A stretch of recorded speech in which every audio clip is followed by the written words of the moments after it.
جب specified purpose پورا ہو جاتا ہے تب پھر سے اس کے نئے بینیفیشری کو چنا جاتا ہے.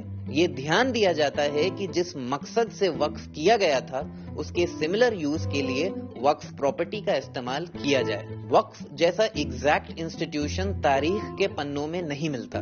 تو آخر یہ آئیڈیا کہاں سے آیا؟ وقف اسلام کے دوارا اسٹیبلشڈ ایک یونیک انسٹیٹیوشن ہے.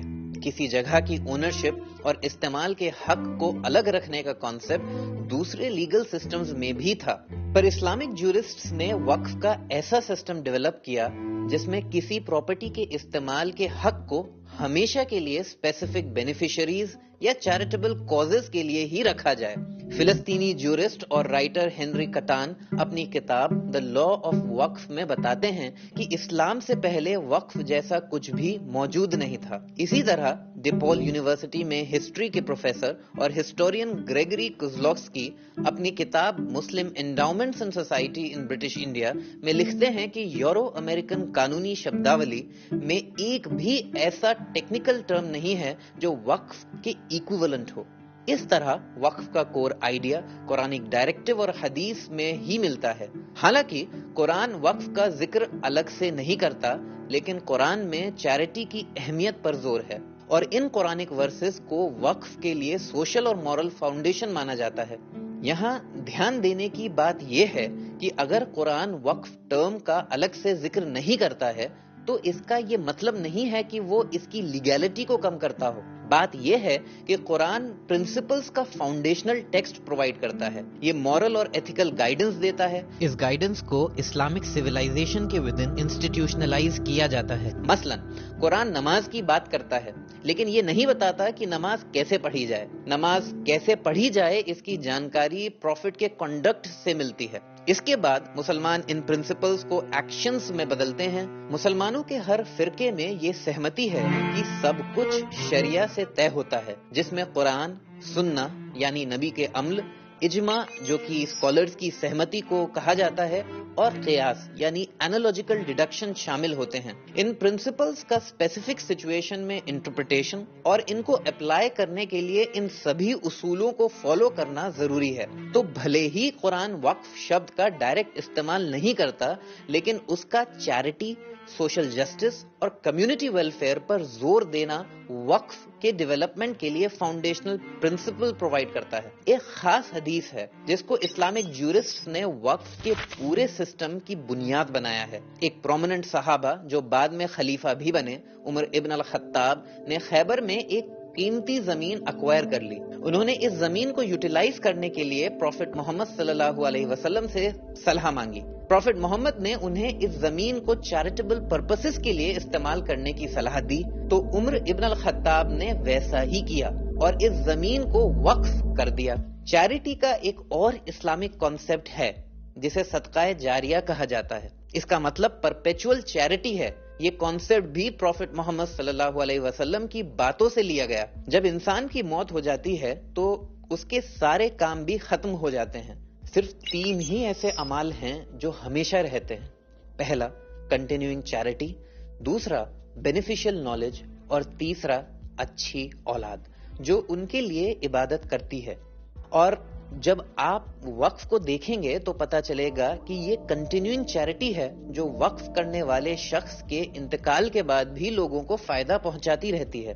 اتہاس میں بھی وقف کے نام پر زمین دینے کے بہت سے اگزامپلز ہیں، جیسے کہ مدینہ میں مسجد نبوی کی تعمیر کے لیے بھی زمین وقف کی گئی تھی. اسی طرح پروفٹ محمد صلی اللہ علیہ وسلم کے ایک جوئش الائے مخیرق نے بھی باغ وقف کیا تھا. یہ سارے اگزامپلز وقف کے ارلی ڈیولپمنٹ کو ہائی لائٹ کرتے ہیں. یہ بتاتے ہیں کہ کیسے وقف ایک چیریٹیبل طریقہ کار کے روپ میں ڈیولپ ہوا اور اس کے ذریعے سے کیسے ریلیجس اور سوشل کاز کے لیے لوگ اپنی زمینیں ڈیڈیکیٹ کر رہے تھے.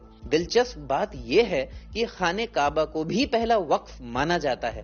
یہ 2 پرنسپلز پر آدھارت ہے. پہلا وقف بائی یوزر، یعنی ایک ایسی جگہ جو کسی خاص مقصد کے لیے استعمال ہوتی آ رہی ہو، اور دوسرا اللہ کی عبادت کے لیے سمرپت پہلی بلڈنگ کے روپ میں اس کی تاریخی اہمیت. یہ بھی جاننا ضروری ہے کہ کیسے وقف خود کو دوسری اسلامک چیریٹی سے الگ کرتا ہے. اس کی 3 ایسی کیریکٹرسٹکس ہیں جس سے یہ دوسرے اسلامک چیریٹیز سے الگ ہے. اس کی پہلی خوبی ہے کہ اگر کوئی شخص اپنی پراپرٹی کو وقف کر دیتا ہے تو وہ اس پراپرٹی کو واپس نہیں لے سکتا. اس پراپرٹی پر واقف کا مالکانہ حق ختم ہو جاتا ہے. اب اس پراپرٹی کا مالک اللہ ہو جاتا ہے. وقف کی دوسری خوبی یہ ہے کہ جس مقصد سے وقف کیا گیا تھا اسی مقصد کے لیے اس کا استعمال کیا جا سکتا ہے اور کسی دوسرے کے نام پر اسے ٹرانسفر نہیں کیا جا سکتا. اور وقف کی تیسری خوبی ہے کہ جو پراپرٹی وقف کی جائے گی اور جس مقصد سے کی جائے گی وہ پراپرٹی ہمیشہ کے لیے رہنی چاہیے. چونکہ زمین وقف کی ان ساری خوبیوں کو بنائے رکھ سکتی ہے اسی لیے زمین کو وقف کے لیے سب سے آئیڈیل پراپرٹی مانا جاتا ہے. زمین وقف کی تیسری خوبی کو بھی بنائے رکھتی ہے کیونکہ زمین قیامت تک رہنے والی پراپرٹی ہے. یہ بھی دھیان دینے والی بات ہے کہ صرف زمین ہی ایسی چیز نہیں ہے جس کا وقف کیا جا سکتا ہے. وقف کو کلاسیفائی کرنے کی کئی راستے ہیں. انڈاؤڈ پراپرٹی کے آدھار پر بات کریں تو اموویبل جنہیں اپنی جگہ سے ہلایا نہیں جا سکتا جیسے کہ لینڈ اور بلڈنگز، اور موویبل جنہیں اپنی جگہ سے ہلایا جا سکے جیسے کہ کیش، بکس اور لائیو سٹاک. دونوں طرح کی پراپرٹیز وقف میں دی جا سکتی ہیں. اسی طرح بینیفیشریز کے آدھار پر وقف پبلک، فیملی یا مکسڈ ہو سکتا ہے. پبلک وقف جنرل پبلک کے ویلفیئر کے لیے کیا جاتا ہے. اس میں عام طور پر اسکول، اسپتال، مسجدیں، اناتھالیہ، گیسٹ ہاؤسز، کتابیں اور قبرستان کے لیے زمین شامل ہوتی ہے. فیملی وقف کسی فیملی یا انڈیویجول کے ویلفیئر کے لیے بنایا گیا ہے جس میں جنرلی وقف کرنے والے واقف کے وارث اور رشتہ دار شامل ہوتے ہیں. اور مکسڈ وقف میں فیملی اور پبلک وقف دونوں کے ایلیمنٹس ہوتے ہیں. اس میں وقف پراپرٹی کا کچھ حصہ پبلک کو اور دوسرا حصہ فیملی کو دیا جاتا ہے. اس کے علاوہ وقف کو 2 حصوں میں کلاسیفائی کیا جا سکتا ہے. پہلا ڈائریکٹ وقف اور دوسرا انڈائریکٹ وقف. ڈائریکٹ وقف سیدھا پبلک کو سروسز پرووائڈ کراتا ہے جیسے بلڈنگ، مسجدیں، اسکول اور اسپتال. اور ڈائریکٹ وقف کو سپورٹ کرنے کے لیے انڈائریکٹ وقف بنایا جاتا ہے. اس کا مقصد ڈائریکٹ وقف کی سروسز میں لگانے والے خرچے کو نکالنا ہوتا ہے جیسے کہ انکم جنریٹ کرنے کے لیے کوئی کمرشل پراپرٹی وقف کی جا سکتی ہے تاکہ کوئی مسجد چلائی جا سکے یا ایجوکیشنل اسکالرشپ کو فنڈ کیا جا سکے. ابھی وقف کا جو فریم ورک ہے یہ وقت کے ساتھ ڈیولپ ہوا ہے. یہ ایک جیتی جاگتی مثال ہے جو سرحدوں اور صدیوں کو پار کر چکی ہے، جو اسلامک سویلائزیشن میں اہم کردار نبھا رہی ہے. It's a never-ending circle that's continued through the centuries.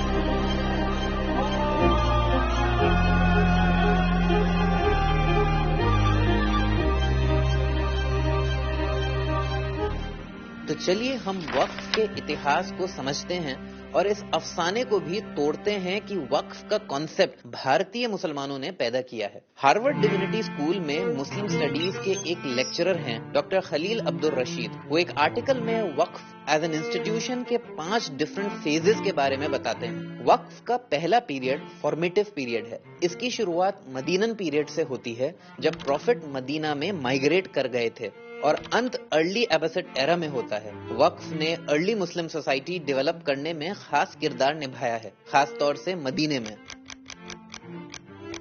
Profit محمد صلی اللہ علیہ وسلم اپنے ساتھیوں کو وقف اسٹیبلش کرنے کے لیے انسپائر کیا کرتے تھے. صحابہ نے مدینہ کے اوریجنل انہیبیٹنٹس یعنی انصار اور مکہ کے مسلم امیگرنٹس یعنی مہاجرین کو سپورٹ کے لیے کافی وقف کیے جن میں صحابہ باغ، کنویں اور باغیچے دیا کرتے تھے. یہ بات کہی گئی جن ساتھیوں کے پاس وقف اسٹیبلش کرنے کی کیپیسٹی ہے وہ ضرور وقف اسٹیبلش کریں.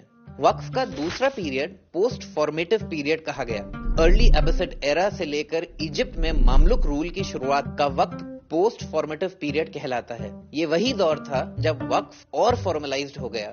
اس وقت کے اسکالرز اور جورسٹس وقف کے رولز اور پرنسپلز بنانے لگے اور وقف رورل اور اربن ڈیولپمنٹ کے لیے کروشل رول نبھانے لگا. اس سمے ہزاروں اسکولز، لائبریریز، یونیورسٹیز وقف کے ذریعے اسٹیبلش کیے گئے اور چلائے جانے لگے. ان ایجوکیشنل انسٹیٹیوشنز میں سے کچھ ایسے بھی ہیں جن کا کافی نام ہے. دنیا کی سب سے پرانی یونیورسٹی کو ایک مسلم عورت نے فنڈ کیا تھا. اس کی فنڈنگ وقف کی وجہ سے ہی ممکن ہو سکی. ہاں، ہم لوگ کراویین مسجد اور موروکو کے فیز میں موجود مدرسہ کالج کی بات کر رہے ہیں، جس کی استھاپنا فاطمہ الفہری نے 859 میں کی تھی.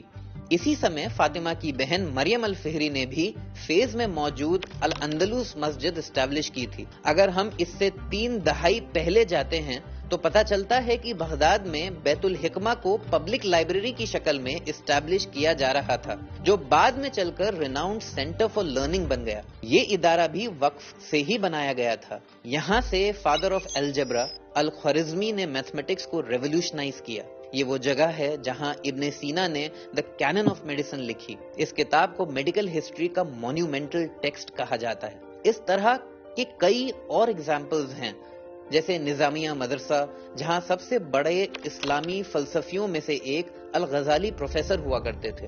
ان کے علاوہ ایجپٹ کے قائرو میں الازہر ماسک اور مدرسہ کالج بھی ہیں.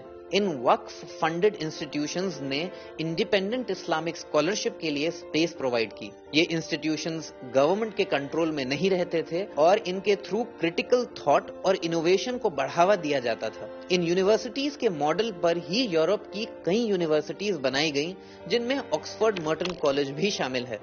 ایجوکیشن کے علاوہ وقف نے ہیلتھ کیئر کو بھی سپورٹ کیا، جیسے کہ بیمارستان، جن کا مطلب ہاؤس فار دا سک ہوتا ہے. اس نے سب کے لیے فری ہیلتھ کیئر پرووائڈ کیا، اور یہ صرف اسپتال ہی نہیں تھے بلکہ میڈیکل اسکول بھی تھے. وقف کا تیسرا پیریڈ میچوریشن پیریڈ کہلاتا ہے. ماملوک رول سے لے کر first half of the Ottoman empire کے بیچ کا وقت میچوریشن پیریڈ کے اندر آتا ہے. اس دوران وقف نے اپنے آپ کو ٹریڈیشنل ماسکس، مدرسہ کمپلیکسز سے آگے بڑھایا. اب اس میں لوگ کئی طرح کے چیریٹیبل انیشیٹیوز لانے لگے. مملوک پیریڈ میں رباط کے روپ میں ایک انٹرسٹنگ کام ہوا. یہ سنگل وومن ہاؤسنگ اوقاف تھے. انہوں نے وڈوز، ڈیورسیز اور دوسری ولنریبل عورتوں کو شیلٹر، اسپرچل گائیڈنس اور سوشل سپورٹ پرووائڈ کیے. اس کے بعد آٹومن امپائر میں وقف جادو کی چھڑی کی طرح کام کر رہا تھا. اس سمے وقف سب کچھ کر رہا تھا. یہ وہی سمے تھا جب وقف سوسائٹی کا کانسیپٹ ابھر کر آیا. پھر بات آتی ہے ٹرکی میں موجود سلیمیہ مسجد کی. یہ ایک آرکیٹیکچرل ماسٹر پیس ہے. یہ اپنے کلیے کے ساتھ یونیسکو ورلڈ ہیریٹیج سائٹ ہے. اب سوال ہے یہ کہ یہ کلیے کیا ہیں؟ یہ کلیے پبلک یوز کے لیے بنائے گئے بلڈنگ کمپلیکسز تھے، جس میں مسجد، اسکول، سوپ کچنز، انس، اسنان گھر، اسپتال اور بازار ہوا کرتے تھے. یہ کلیے وقف دوارا بنائے گئے تھے. آٹومن امپائر کے دور میں وقف کا اتنا زیادہ وکاس ہو گیا تھا کہ کہا جاتا ہے کہ وقف کا شکر گزار ہونا چاہیے، کیونکہ کچھ ایسے بھی لوگ رہے ہوں گے جن کی پیدائش وقف کے گھر میں ہوئی ہوگی، وقف کے پالنے میں سوئے ہوں گے، وقف پراپرٹی میں کھائے پیے ہوں گے، وقف کی کتابیں پڑھی ہوں گی، وقف کے اسکول میں پڑھائی کی ہوگی، وقف ایڈمنسٹریشن سے سیلری لی ہوگی، اور جب موت ہوئی ہوگی تب وقف کے تابوت میں انہیں رکھا گیا ہوگا اور انت میں وقف کی ہی زمین میں دفن کیے گئے ہوں گے. وقف کا چوتھا پیریڈ ٹرانسفارمیٹو پیریڈ ہے، جو موٹے طور پر آٹومن امپائر کے دور کے دوسرے حصے میں مانا جاتا ہے. یعنی یہ 16ویں سینچری سے لے کر 19ویں سینچری تک کا پیریڈ تھا. جیسا کہ نام سے پتہ چلتا ہے کہ اس پیریڈ میں وقف میں 2 سگنیفیکنٹ ٹرانسفارمیشن ہوئے تھے. پہلا بدلاؤ تھا کہ وقف میں نان مسلمز کا انوالومنٹ بڑھ رہا تھا. جوز اور کرسچنز جو اسلامک رول میں رہ رہے تھے، انہیں بھی اپنا وقف انڈاؤمنٹ بنانے کی اجازت تھی. یہ مسلم دیشوں جیسے موروکو، جیروسلم، لبنان، بلکان، استنبول اور قائرو میں عام بات تھی. یہ وقف کے انکلوسیو نیچر کو دکھاتا ہے. یہ کامن پریکٹس دکھاتی ہے کہ وقف میں ریلیجیس باؤنڈریز پار کرنے کی ایبلٹی ہے. اس دور میں وقف سے ریلیٹڈ جو دوسرا بدلاؤ ہو رہا تھا وہ تھا کیش وقف کا عروج. اس سے پہلے یہ آٹومن امپائر کے اناٹولین حصے میں عام تھا. اس کا آخری دور ڈیٹیریوریشن پیریڈ کہلاتا ہے. جیسا ڈاکٹر خالد بتاتے ہیں کہ middle of the 19th century سے لے کر ورلڈ وار 1 تک آٹومن امپائر اور جنرلی مسلم ورلڈ میں اوقاف میں بھاری کمی دیکھنے کو ملتی ہے. اس کا مین ریزن کولونیل پاورز کا ڈائریکٹ انوالومنٹ تھا. کولونیل پاورز جیسے کہ برٹش، فرینچ اور ڈچ نے وقف پراپرٹیز اور زمین پر اپنا کنٹرول کر کے وقف کے اوریجنل پرپس کو اگنور کر دیا. وقف کے ڈکلائن ہونے کا دوسرا کارن اس کو نیشنلائز کرنا تھا.